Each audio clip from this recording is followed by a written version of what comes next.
సముద్రం ఎలా తెస్తాడని ప్రశ్నిస్తున్నా. శ్రీకాంత్ గారు నటించిన సినిమాలోని ఒక సినిమా ఉంటుంది, ఆపరేషన్ దుర్యోధన సినిమా అని.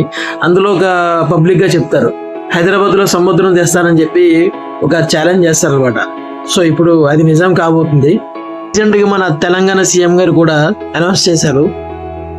చూడండి, అది నిజమో కదా తెలియదు కానీ వైరల్ మాత్రం అవుతుంది. సముద్రం ఎందుకు తేలేము? 1947 సంవత్సరానికి ముందు మన భారతదేశానికి స్వాతంత్ర్యం ఉందా? లేదు కదా. అంత పెద్ద భారతదేశానికి స్వాతంత్ర్యం తేంగా లేంది ఇంత చిన్న హైదరాబాద్కి సముద్రం తేలేవా?